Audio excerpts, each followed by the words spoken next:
ஆச்சாரம் டிவி நேயர்களுக்கு வணக்கம். நம்மளுக்கு திரை விமர்சனத்தில் விஜய் சத்யா நடிப்பில் வெளிவந்திருக்கின்ற தில் ராஜா திரைப்படத்தின் திரை விமர்சனத்தை பற்றி தான் பார்க்க போகிறோம்.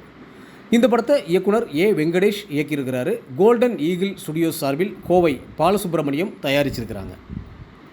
விஜய் சத்யாவுடன் இணைந்து செரின், ஏ வெங்கடேஷ், விஜய் டிவி பாலா, இமான் அண்ணாச்சி மற்றும் பல நட்சத்திரங்கள் நடிச்சிருக்கிறாங்க. இந்த படத்தோட கதை என்னென்னு பார்த்தீங்கன்னா, படத்தின் ஓப்பனிங்கில் கதாநாயகன் விஜய் சத்யா மினிஸ்டர் அடியாட்களால் அடிக்கப்படுகின்றார். ஏன் அடிக்கிறார்கள் என்று விஜய் சத்யாவால் கதை சொல்லப்படுகின்றது. விஜய் சத்யா கார் மெக்கானிக்காகவும் கன்ஸ்ட்ரக்ஷன் டிசைனராகவும் பணிபுரிந்து வருகின்றார். அவருக்கு மனைவி, ஒரு மகள். மகளின் பிறந்தநாளுக்காக மாலுக்கு சென்று பர்ச்சேஸ் செய்துவிட்டு வருகையில் மினிஸ்டர் மகன் மற்றும் நண்பர்களால் அவர் மனைவிக்கு பிரச்சனை ஏற்படுகிறது.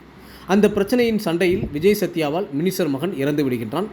இதை தெரிந்து கொண்ட மினிஸ்டர் ஏ வெங்கடேஷ் விஜய் சத்யாவின் குடும்பத்தையே அழிக்க முயல்கின்றார். விஜய் சத்யா தன்னையும் தன் குடும்பத்தையும் காப்பாற்றிக் கொண்டாரா இல்லையா என்பதே இந்த படத்தின் மீத கதை.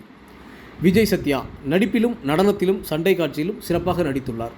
விஜய் சத்யாவின் மனைவியாக செரின் நன்றாக நடித்திருக்கின்றார். மினிஸ்டராக ஏ வெங்கடேஷ் நன்றாக நடித்துள்ளார். சிறப்பு தோற்றத்தில் தயாரிப்பாளர் வி பழனிவேல் கவுன்சிலராக சிறப்பாக நடித்துள்ளார். மற்றும் வனிதா விஜயகுமார், விஜய் டிவி பாலா, சம்யுக்தா, கராத்தே ராஜா, இமான் அண்ணாச்சி, தனிகேவேல் என இதில் நடித்திருக்கும் அனைவருமே அவரவர் கதாபாத்திரம் உணர்ந்து சிறப்பாக நடித்துள்ளார்கள். அம்ரீஷின் இசையில் பாடல்கள் எழுந்து ஆட வைக்கின்றது. பின்னணி இசை ரசிக்க வைக்கின்றது. மனோ வி நாராயணனின் ஒளிப்பதிவு படத்திற்கு பெரிய பலம். தயாரிப்பாளர் வி பழனிவேலின் கதையை இயக்குனர் ஏ வெங்கடேஷ் திரைக்கதை அமைத்து இயக்கியிருக்கின்றார். இயக்குனர் ஏ வெங்கடேஷுக்கு பாராட்டுக்கள்.